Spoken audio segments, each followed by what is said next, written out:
வணக்கம் மக்களே! நம்ம சேனல்ல தொடர்ந்து ரிவ்யூஸ் தாங்க பார்த்துக்கிட்டு இருக்கோம். அந்த வகையில இப்ப நம்ம எத பத்தின ரிவ்யூ பார்க்க போறோம் அப்படின்னா, நம்ம கார்த்தி கதையில மார்ச் 18 என்ன நடக்கப் போகுது அப்படிங்கிறத பத்தி தான் இந்த வீடியோல பார்க்க போறோம். ஸோ மறக்காம இந்த வீடியோக்கு லைக் பண்ணிக்கோங்க. நம்ம சேனல சப்ஸ்கிரைப் பண்ணிட்டு பக்கத்துல உள்ள பெல் ஐகானையும் கிளிக் பண்ணி ஆல்ன்னு செட் பண்ணிக்கோங்க. அப்பதாங்க அடுத்து வீடியோஸ் போடும் பொழுது உங்களுக்கு நோட்டிஃபிகேஷன் வரும் பார்க்கலாம். சரி வீடியோல என்ன நடந்துச்சு அப்படிங்கிறத பத்தி நம்ம இப்ப பார்ப்போம். நம்ம கார்த்தி வந்துட்டு எப்படியோ சாமுண்டீஸ்வரி இருக்கிற இடத்த கண்டுபிடிச்சு போயிடுறாங்க. அங்க வந்துட்டு சாமுண்டீஸ்வரிய கட்டி போட்டு வச்சிருக்காங்க. கார்த்தி அந்த ரவுடிகளை பார்த்து, டேய் எதுக்குடா இவங்கள கட்டி போட்டு வச்சிருக்கீங்க? ஏன் மயக்கத்துல இருக்காங்க அப்படின்னு கேட்க, அந்த ரவுடி நேரா கார்த்தியை பார்த்து, இங்க பாரு, நீ யாரு? அந்த வண்டி விபத்து பண்ணமே அவன் தானே நீ? இப்ப தேடி வந்து வம்பிழுக்கிறதுக்கு வந்திருக்கியா? மரியாதையா இந்த இடத்த விட்டு போயிரு, அதான் உனக்கு நல்லது. கார்த்தி சொல்றாரு, இங்க பாருங்க, இவங்க எதுக்கு இப்ப மயக்கத்துல இருக்காங்க? மரியாதையா இவங்க எதனால மயக்கத்துல இருக்காங்க அப்படிங்கிறத இப்ப சொல்ல போறீங்களா இல்லையா? அந்த ரவுடிங்க சொல்றாங்க, டேய் இது உனக்கு தேவையில்லாத வேலை. மரியாதையா இந்த இடத்த விட்டு போயிரு, அதான் உனக்கு நல்லது. ஒழுங்கா வீடு போய் சேரு. கார்த்தி சொல்றாரு, இங்க பாருங்க, இப்ப மட்டும் இவங்கள அவுத்து விடலைன்னா அவ்வளோதான். அந்த ரவுடிங்க கார்த்தியை பார்த்து, டேய் என்னடா வந்ததுலேருந்து ரொம்ப ஓவரா துள்ளிக்கிட்டு இருக்க? உன்னைய இவ்வளோ நேரம் பேச விட்டது ரொம்ப தப்பு அப்படின்ட்டு பக்கத்தில் உள்ளவங்கள பார்த்து, டேய் இவனை அடித்து தூக்கி கொண்டு போய் வெளியில் வீசுங்கடா. உடனே அந்த ரவுடியும் சரி அப்படின்னு சொல்லிட்டு நேராக கார்த்தி பக்கத்தில் போயிட்டு கார்த்தியை அடிக்க போக, கார்த்தியை டக்குன்னு அந்த ரவுடிகளை அடித்து போடுறாரு. இதை பார்த்ததோட மற்ற ரவுடிங்க சொல்கிறாங்க, டேய் இவனை விடாதீங்கடா அப்படின்ட்டு கார்த்தியை அடிக்க போக, இன்னொரு பக்கம் நர்ஸ் காரில் உட்காந்துருக்காங்களா, அவங்க நினைக்கிறாங்க, என்னாச்சு? நர்ஸ் வந்துட்டு நேரா கார்த்தி எங்க போயிருக்காரு அப்படிங்கிறத பாக்குறதுக்காக போறாங்க. அங்க போய் பார்த்தா கார்த்தி ஹெவியா ஃபைட் பண்ணிக்கிட்டு இருக்காரு. பக்கத்துல வந்துட்டு ஒரு அம்மா வந்துட்டு கட்டி போட்டு கிடக்குறாங்க. அதை பார்த்ததோட நர்ஸ் ரொம்ப அதிர்ச்சி ஆகுறாங்க. இவங்க வந்துட்டு மல்லிகா மேடத்தோட ஃப்ரெண்டு சாமுண்டீஸ்வரி மேடம் தானே, இவங்களை எதுக்கு கட்டி போட்டு வச்சிருக்காங்க அப்படின்ட்டு நர்ஸ் ஓடி போய் சாமுண்டீஸ்வரியை காப்பாத்துறாங்க. அப்ப சாமுண்டீஸ்வரி மயக்கத்துல இருக்க. அப்ப நர்ஸ் பக்கத்துல உள்ள தண்ணி எடுத்து சாமுண்டீஸ்வரியோட முகத்துல தெளிக்க சாமுண்டீஸ்வரி கண்ணை முழிக்கிறாங்க. கார்த்தி அங்க ஹெவியா ஃபைட் பண்ணிக்கிட்டு இருக்கிறத பார்த்துட்டு சாமுண்டீஸ்வரி அதிர்ச்சியாகி இங்க என்ன நடக்குது அப்படின்னு கேட்க, நர்ஸ் சொல்றாங்க, மேடம் என்னன்னு தெரியல மேடம், நாங்க கார்ல வந்துகிட்டு இருக்கும் பொழுது திடீர்னு ஒரு கார் வந்துட்டு சாரோட கார் முன்னாடி வந்து ஆக்சிடென்ட் பண்ணிச்சு. அவர் வந்துட்டு நீங்க இந்த காருக்குள்ள இருக்கிறத பார்த்துருப்பாரு போல, உங்களை காப்பாத்துறதுக்காக நேரா வந்துட்டாங்க. இதை கேட்டதும் சாமுண்டீஸ்வரி, ஓ அப்படியா அப்படின்ட்டு சாமுண்டீஸ்வரி எந்திரிக்கும் பொழுது இன்னொரு ரவுடி வந்துட்டு சாமுண்டீஸ்வரியை அடிக்க வராங்க. அப்ப சாமுண்டீஸ்வரி டக்குன்னு அந்த ரவுடியை பிடிச்சு அடிக்கிறாங்க. இதை பார்த்துட்டு நர்ஸ் ரொம்ப அதிர்ச்சியாகி ஓரமா போய் நிற்க, அப்ப அந்த ரவுடியை பார்த்து சாமுண்டீஸ்வரி சொல்றாங்க, இங்க பாரு, இனி ஏமாத்தி இந்த இடத்துல கடத்தி கொண்டுட்டு வந்துட்டீங்களா? நான் யாருன்னு தெரியுமாடா உங்களுக்கு அப்படின்ட்டு சாமுண்டீஸ்வரி அவங்க வச்சிருக்கிற கன்னை வெளியில எடுக்கிறாங்க. இதை பார்த்ததோட எல்லாரும் ஷாக் ஆகி அந்த ரவுடிங்க அந்த இடத்துல இருந்து ஓடுறாங்க. டே இந்த பொம்பளை என்னமோ வச்சிருக்கடா அப்படின்னு சொல்லிட்டு ஓடுறாங்க. கார்த்தி நேரா சாமுண்டீஸ்வரியை பார்த்து, மேடம் மயக்கம் தெளிஞ்சிருச்சா அப்படின்னு கேட்க, சாமுண்டீஸ்வரி சொல்றாங்க, மயக்கம் தெளிஞ்சிருச்சு ராஜா, நீ எப்படி இங்க வந்த? கார்த்தி சொல்றாரு, மேடம் நான் வண்டியில இந்த பொண்ணை கூட்டிக்கிட்டு மண்டபத்துக்கு போகும் பொழுதுதான் நீங்க வந்துட்டு அந்த காருக்குள்ள இருக்கிறத பார்த்தேன், உடனே ஃபாலோ பண்ணி வந்தேன். அந்த ரவுடிங்க எதுக்காக உங்களை கடத்தி இருப்பாங்க? சாமுண்டீஸ்வரி சொல்றாங்க, வேற எதுக்காக இருக்கும்? அந்த சிவனாண்டி இருக்கான, அவன் தான் என்னை கடத்த சொல்லியிருப்பான். அப்ப கார்த்தி சொல்றாரு, மேடம் அந்த கல்யாணத்தை எப்படியாவது நிப்பாட்டணும் மேடம், வாங்க. சாமுண்டீஸ்வரி சொல்றாங்க, ஆமா ராஜா, அந்த கல்யாணத்தை நிப்பாட்டியே ஆகணும். அப்ப ராஜா கேட்குறாரு, மேடம் நான் கல்யாணத்தை நிப்பாட்டணும்னு சொல்றேன்னா அதுல ஒரு காரணம் இருக்கு. ஆனா நீங்க என்ன மேடம் இப்படி சொல்றீங்க? சாமுண்டீஸ்வரி சொல்றாங்க, இங்க பாரு, உனக்கு உண்மையெல்லாம் தெரியும் அப்படிங்கிறது எனக்கு தெரியும். மல்லிகா எல்லா உண்மையும் என்கிட்ட சொல்லிட்டான். அவ எப்படிப்பட்ட கேடி அப்படிங்கிறது எனக்கு தெரியும். மல்லிகா நான் சொன்னதுனால தான் உன்கிட்ட உண்மையை சொல்லலை, இல்லைன்னா இன்னரும் உன்கிட்ட உண்மையை சொல்லியிருப்பான்.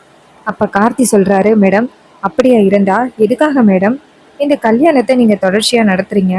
முன்னாடியே இந்த கல்யாணத்தை நடத்தாம நிப்பாட்டி இருக்கலாம்ல, எதுக்காக மேடம் இந்த அளவுக்கு கொண்டுட்டு வந்தீங்க? சாமுண்டீஸ்வரி சொல்றாங்க, இங்க பாரு, அங்க பாத்தியா ஒருத்தி எப்படி உக்காந்துருக்கா அப்படின்னு, இந்த கல்யாணத்தை எப்படியாவது நிறுத்திவிட்டு அவளோட பேரனை என் பொண்ணுக்கு கல்யாணம் பண்ணி வைக்கிறதுக்காக ஒருத்தி காத்துக்கிட்டு இருக்கா. அவளுக்கு நான் வாய்ப்பு கொடுத்த மாதிரி ஆகிரும். அவளுக்கு என்னைக்குமே நான் வாய்ப்பு கொடுக்க கூடாது. அதனால தான் நான் இப்படி பண்ணேன். அப்ப கார்த்தி சொல்றாரு, சரி மேடம், அதுக்காக ரேவதியோட லைஃபை ரிஸ்க்ல விடுவீங்களா? இப்ப அந்த ரேவதிக்கும் மகேஷுக்கும் கல்யாணம் ஆகிட்டா என்ன பண்றது? சாமுண்டீஸ்வரி சொல்றாங்க, அதுக்கு தான் நான் போறேன். நர்ஸ் சொல்றாங்க, மேடம், அதுக்கு தான் மேடம் என்ன டிரைவர் ராஜா இங்க கூட்டிட்டு வந்திருக்காரு. எப்படியாவது அந்த கல்யாணத்தை நிப்பாட்டணும் அப்படிங்கிறதுக்காக தான் நானும் வந்தேன். வாங்க மேடம் போகலாம் அப்படின்ட்டு ரெண்டு பேருமே சேர்ந்து நேரா அந்த கல்யாணத்தை நிப்பாட்டுறதுக்காக கிளம்புறாங்க. அப்ப நம்ம சாமுண்டீஸ்வரி ராஜாவை பார்த்து, ராஜா, இந்த கல்யாணத்தை நிப்பாட்டி ரேவதியோட வாழ்க்கையை காப்பாத்துறதுக்காக தானே இதெல்லாம் பண்ணிக்கிட்டு இருக்க. கார்த்தி சொல்றாரு, ஆமா மேடம். சாமுண்டீஸ்வரி சொல்றாங்க, சரி வா போகலாம் அப்படின்னு சொல்லிட்டு போறாங்க. அப்ப சாமுண்டீஸ்வரி நினைக்கிறாங்க, இப்படி ஒரு திறமையானவன் எனக்கு மருமகனா வந்தா எனக்கு தான் ரொம்ப பெருமை. இந்த மாதிரி ஒரு மருமகன் கிடைச்சதுக்கு நான் ரொம்ப கொடுத்து வச்சிருக்கணும். டிரைவர் ராஜா மட்டும் இல்லைன்னா இந்நேரம் என் பொண்ணோட வாழ்க்கை என்ன ஆகிருக்கும். நான் வேற முட்டாள்தனமா அந்த மல்லிகாவை வேற உண்மையை சொல்ல வேணாம் அப்படின்னு தடுத்துட்டேன். இந்நேரம் என் பொண்ணு அந்த மாயா சொன்னதையெல்லாம் நம்பி அந்த மகேஷை கல்யாணம் பண்ணிடுறதுக்கு தயாராகிருப்பா. இன்னொரு பக்கம் கார்த்தி நேரா காரை ஓட்டிக்கிட்டு மண்டபத்துக்கு வராரு. இன்னொரு பக்கம் நம்ம சிவனாண்டி ரொம்ப சந்தோஷத்துல இருக்காரு. எப்படியும் இன்னும் கொஞ்ச நேரத்துல அந்த சாமுண்டீஸ்வரி வரப்போறது கிடையாது. அந்த மகேஷ் ரேவதியோட கழுத்துல தாலி கட்ட போறான் அப்படின்னு சந்தோஷத்துல இருக்காங்க. அப்ப நம்ம ரேவதி என்ன பண்றாங்கன்னா, நேரா நம்ம சந்திராவை பார்த்து, சித்தி, அம்மா கோயிலுக்கு தான் போயிருக்காங்களா, உங்களுக்கு தெரியுமா? சந்திரா சொல்றாங்க, ஆமா ரேவதி, நான் தான் அக்காவை கோயிலுக்கு அனுப்பி வச்சேன். அக்கா இன்னும் கொஞ்ச நேரத்துல வந்துருவா ரேவதி. அதோட ரொம்ப டைம் ஆயிட்டே இருக்கு. சாப்பிட மகேஷ் உன் கழுத்துல தாலி கட்டட்டுமே, நீ எவ்வளவு நேரம் தான் காத்துக்கிட்டு இருப்ப. உடனேயே நம்ம ரேவதி சொல்றாங்க, சித்தி, எப்படி சித்தி அம்மா இல்லாம இந்த கல்யாணம் நடக்கும்? அம்மா தானே ரொம்ப முக்கியம். அதுக்கு சாமுண்டீஸ்வரி சொல்றாங்க, நம்ம சந்திரா சொல்றாங்க, இங்க பாரு, எல்லாம் சரிதான், ஆனா மேரேஜுக்கு நல்ல நேரம் போயிட்டுன்னா மறுபடியும் அமைகிறது ரொம்ப கஷ்டம். அக்கா இந்த கல்யாணத்தை நடத்தணும்னு எவ்வளோ ஆசைப்பட்டா. நீ கூட ஒரு விஷயத்த சொல்லிக்கிட்டு இருக்கியல்ல, இந்த கல்யாணம் முடிஞ்ச பிறகு உங்க அப்பா உன் சொந்தக்காரவங்களை போய் பார்ப்பாங்க அப்படின்னு. அதனால நீ கொஞ்சம் இந்த கல்யாணத்துக்கு சரின்னு சொல்லு, வேணான்னு சொல்லாத. இது கேட்டதும் ரேவதிக்கு ரொம்ப அதிர்ச்சி. அப்ப நம்ம மகேஷ் சொல்றாரு, ஆமா ரேவதி, அம்மா வந்ததோட அம்மா காலில் விழுந்து ஆசீர்வாதம் வாங்கலாம். அதனால நீ சொல்றது கேளு ரேவதி. உடனே ரேவதியும் சரி அப்படின்னு சொல்லிட்டு நேரா நம்ம ஐயரை பார்த்து, இங்கே பாருங்க ஐயரே, நீங்கள் மந்திரத்தை சொல்லுங்க அப்படின்னு சொல்ல. அப்பதான் சந்திராவுக்கு நிம்மதியாக இருக்கு. அப்போ சிவனாண்டிக்கு ஃபோன் வருது. சிவனாண்டி ஃபோன் எடுத்துட்டு வெளியில் போகிறாரு. போயிட்டு ஃபோன் அட்டன் பண்ணுறாரு. அப்போ அந்த ரவுடிங்க சொல்கிறாங்க, சார், இங்கே சாமுண்டீஸ்வரி மேடத்தை கடத்தி வச்சுருந்தோம்ல, எவனோ ஒருத்தன் வந்து ஃபைட் பண்ணி சாமுண்டீஸ்வரி மேடத்தை கூட்டிகிட்டு போயிட்டான் அப்படின்னு சொன்னதோட ரொம்ப அதிர்ச்சி ஆகுறாரு சிவனாண்டி. அப்போ சிவனாண்டி சொல்கிறாரு, அவங்க தப்பிச்சு போய் எவ்வளோ நேரம் இருக்கும்? அவங்க சொல்கிறாங்க, சார், எப்படியும் தப்பிச்சு போய் கொஞ்ச நேரம் தான் சார் இருக்கும். எப்படியாவது நீங்கள் தான் சார் காப்பாற்றணும். அந்த சாமுண்டீஸ்வரி அங்கே தான் வந்துக்கிட்டு இருப்பா. இது கேட்டதோட ரொம்ப அதிர்ச்சி ஆகுறாரு சிவனாண்டி. சிவனாண்டி நேராக சந்திரா கிட்ட, சந்திரா அப்படின்னு கூப்பிட சந்திரா அந்த இடத்துக்கு போகிறாங்க. போயிட்டு சொல்லுங்க அப்படின்னு சொல்ல, அப்போ சிவனாண்டி சொல்கிறாரு, இங்கே பாரு, சாமுண்டீஸ்வரியை கடத்தி வச்ச இடத்துலேருந்து சாமுண்டீஸ்வரியை கூட்டிகிட்டு போயிட்டாங்களாம். அந்த டிரைவர் ராஜாவாக தான் இருக்கும். அவன் தான் வந்துட்டு இங்கே கூட்டிகிட்டு வந்துக்கிட்டு இருக்கான். அதுக்குள்ளேயும் இந்த கல்யாணத்தை எப்படியாவது முடிக்கணும். அந்த ரேவதி கிட்ட எப்படியாவது சொல்லி அந்த மகேஷை வந்து தாலி கட்ட வையும். இது கேட்டதோட ரொம்ப அதிர்ச்சியா கேக்குறாங்க, ஏங்க எப்படிங்க அவ தப்பிச்சா? அப்ப சிவனாண்டி சொல்றாரு, அந்த டிரைவர் ராஜா இருக்கான்னு அவன் தான் போயிட்டு அந்த சாமுண்டீஸ்வரியை காப்பாத்திருக்கான். சந்திரா சொல்றாங்க, ஆரம்பத்துல இருந்தே சொல்லிக்கிட்டு இருந்தேன், அந்த டிரைவர் ராஜா எமக்காதவன் கண்டிப்பா வந்துட்டு சாமுண்டீஸ்வரியை காப்பாத்திடுவான் அப்படின்னு நான் சொன்னேன். ஆனா கொஞ்சமாவது நீங்க கேட்டீங்களா? சிவனாண்டி சொல்றாரு, இதுக்கப்புறம் பேசி எந்தவித பிரயோஜனமும் இல்லை, எப்படியாவது அந்த கல்யாணத்தை நடத்துப்போ. இது கேட்டதும் சந்திராவும் சரி அப்படின்னு சொல்லிட்டு நேரா ஐயர்கிட்ட போயிட்டு, ஐயரே, இன்னும் நேரம் எவ்வளோ இருக்கு? ஐயர் சொல்றாரு, இன்னும் 5 நிமிஷம் தாமா இருக்கு, அதுக்குள்ளேயும் இந்த கல்யாணத்தை முடிக்கணும், இல்லைன்னா நல்ல நேரம் மறுபடி வராது. இதை கேட்டதோட நம்ம சந்திரா நேரா ரேவதியை பார்த்து, அம்மாடி ரேவதி, இந்த கல்யாணத்தை நடத்துறதுக்கு அக்கா எவ்வளோ கஷ்டப்பட்டானோ உனக்கு தெரியும்ல, இங்க பாரு, சொல்றது கேளு, அக்கா இன்னும் கொஞ்ச நேரத்துல வந்துருவா. மகேஷ், நீ ரேவதி கழுத்துல தாலி கட்டுப்பா. உடனே மகேஷும் சரி அப்படின்னு சொல்லிட்டு ரேவதி கிட்ட, ரேவதி இங்க பாரு, கல்யாணம் முடிஞ்சதோட அம்மா காலில் விழுந்து ஆசீர்வாதம் வாங்கிருவோம். உன் கல்யாணம் நடக்கணும், அதோட உங்க அப்பா வந்துட்டு அவங்களோட அப்பா அம்மாவை பார்க்கணும் அப்படிங்கிறது தானே உன் ஆசை. அதுக்காக தானே நீ இவ்வளோ கஷ்டப்படுற. இங்க பாரு, இந்த கல்யாணத்தை முடிப்போம். அதுக்கப்புறம் அத்தை வந்ததோட அத்தை கிட்ட ஆசீர்வாதம் வாங்கலாம், சரியா? இதை கேட்டதோட ரேவதியும் சரி மகேஷ் அப்படின்னு ஒத்துக்கிறாங்க. இதை பார்த்ததோட சந்திராவுக்கு ரொம்ப சந்தோஷம். அப்ப நம்ம மகேஷ் நேரா மாயாவை பார்த்து தலையசைக்க, மாயா சொல்றாங்க தாலியை கட்டு அப்படின்னு.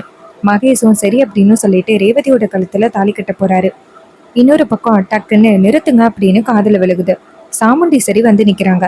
சாமுண்டீஸ்வரிய பார்த்ததோட எல்லாருமே ரொம்ப ஷாக் ஆகுறாங்க. அப்ப நம்ம ரேவதி அவங்க அம்மாவை பார்த்ததோட மேடையிலேருந்து எந்திரிச்சு நேரா அவங்க அம்மாட்ட போயிட்டு, அம்மா அப்படி எங்கதம்மா போனீங்க? ஏம்மா எங்கம்மா போனீங்க? இது மாதிரி கல்யாணத்தை வச்சுட்டு கடைசி நேரத்துல கோயிலுக்கு போகலாமா? சாமுண்டீஸ்வரி சொல்றாங்க, ரேவதி நான் ஒன்றும் கோயிலுக்கு போகல, என்ன கடத்திட்டாங்க அப்படின்ட்டு நேரா சிவனாண்டியை பார்க்க சிவனாண்டி ஷாக் ஆகி நிற்கிறாரு. அப்ப சாமுண்டீஸ்வரி சிவனாண்டியை பார்த்து, ஏ சிவனாண்டி, நான் இருந்தாதான் இந்த கல்யாணம் நடக்கும் அப்படிங்கிறதுக்காக என்னை கடத்திட்டியா அப்படின்னு கேட்க, அப்ப சிவனாண்டி சொல்றாரு, இங்க பாரு சாமுண்டீஸ்வரி, இந்த கல்யாணத்தை நிப்பாட்டணும் அப்படின்னு எனக்கெல்லாம் அவசியமே கிடையாது. அப்ப சாமுண்டீஸ்வரி சிவனாண்டியை பார்த்து, ஏ சிவனாண்டி, உன்னோட எண்ணம் என்ன அப்படிங்கிறது எனக்கு நல்லாவே தெரியும். எப்படியாவது இந்த கல்யாணத்தை நிப்பாட்டி என் பொண்ணை அவமானப்படுத்தணும் அப்படிங்கிறதுக்காக தானே இப்படி பண்ற. சிவனாண்டி சொல்றாரு, ஏ சாமுண்டீஸ்வரி தேவையில்லாம பேசாத, நான் ஒன்றும் ஒன்றை கடத்தல. ஆர்த்தி சொல்றாரு, இங்க பாரு, நீ தான் வந்துட்டு மேடத்தை கடத்தின அப்படிங்கிறதுக்கு என்கிட்ட ஆதாரம் இருக்கு. அந்த ரவுடிக எல்லாரையுமே வந்துட்டு எனக்கு நல்லாவே தெரியும், அவனுங்களை நான் விட மாட்டேன்.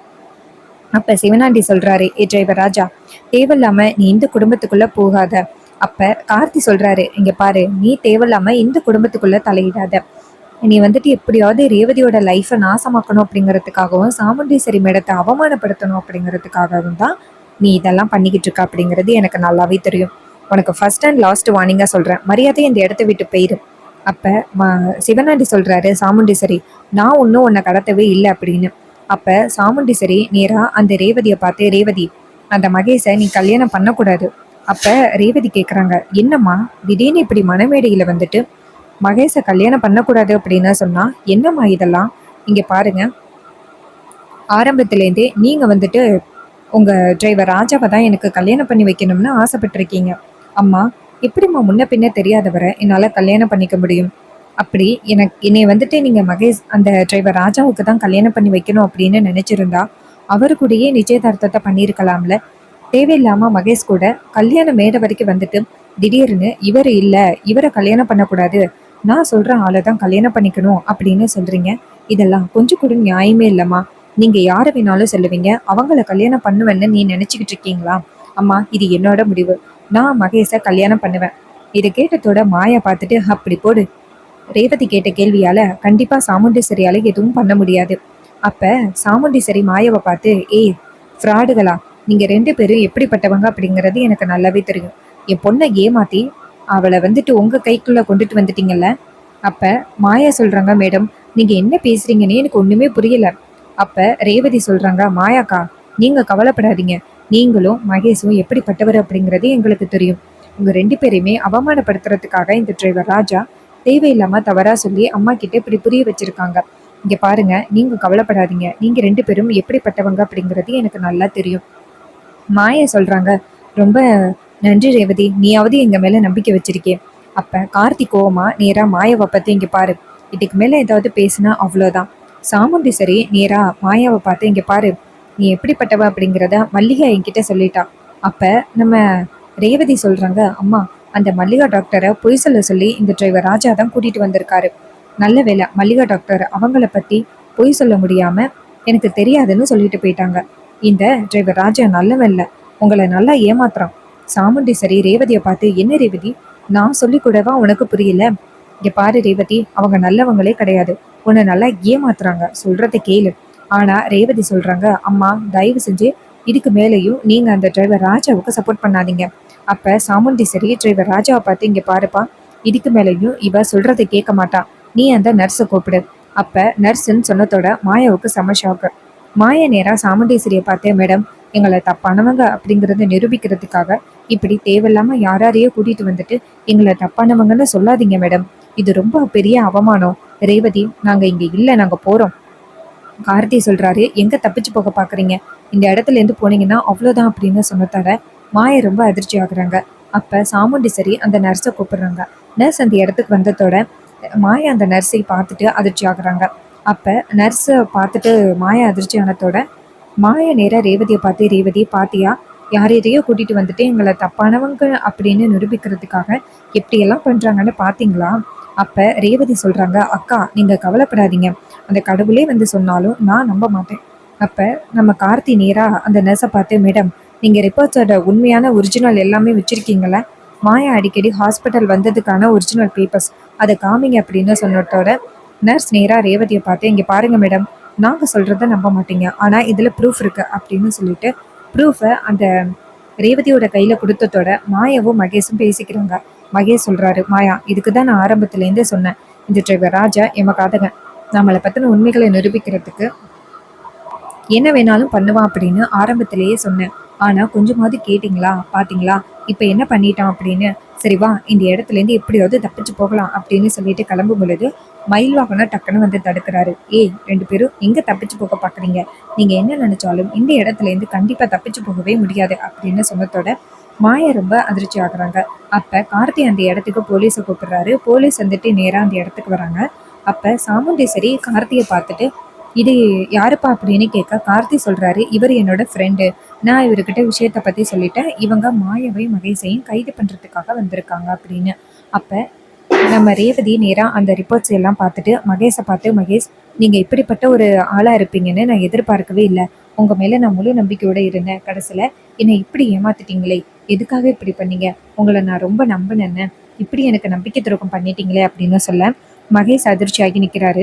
அப்ப நம்ம கார்த்தி நேரா போலீஸை பார்த்து, சார் இவங்க 2 பேரும் தான் செங்கல் சூளையில வேலை பார்த்த ராமசாமி அப்படிங்கிறவரை காலி பண்ணிட்டு இவங்க வந்துட்டு தப்பான தொடர்புல இருக்காங்க. அது மட்டும் இல்லாம சாமுண்டீஸ்வரி மேடத்தோட குடும்பத்தை வந்துட்டு இவங்க வந்து ஏமாத்தி ரேவதியை கல்யாணம் பண்றதுக்காக ஃபோர்ஜரி பண்ணியிருக்காங்க.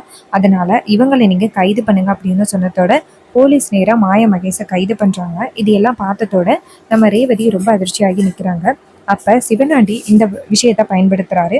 சாமுண்டீஸ்வரியை பார்த்து, ஏ சாமுண்டீஸ்வரி, உன் பொண்ணோட கல்யாணம் மேடை வரைக்கும் வந்து ஸ்டாப் ஆகிட்டு, இனிமே யாரு நினைச்சாலும் இந்த கல்யாணம் நடக்காது, இனிமே ரேவதிக்கு லைஃபே இல்லை அப்படின்னு சொன்னதோட சாமுண்டீஸ்வரி சிவனாண்டியை பார்த்து, இங்க பாரு, என் குடும்பம் எப்போ அவமானப்படும் அப்படின்னு காத்துக்கிட்டு இருந்தா, ஆனா நீ நினைக்கிறது கண்டிப்பா நடக்காது, இன்னைக்கு இந்த கல்யாணம் நடக்கும் அப்படின்னு சாமுண்டீஸ்வரி சொல்றாங்க. சாமுண்டீஸ்வரி எப்படி கார்த்தியை சம்மதிக்க வைக்க போறாங்க, இன்னும் என்னெல்லாம் நடக்க போகுது அப்படிங்கிறது எல்லாமே அப்கமிங் எபிசோடில் நம்ம வெயிட் பண்ணி பார்க்கலாம். தேங்க்யூ ஃபார் வாட்சிங்.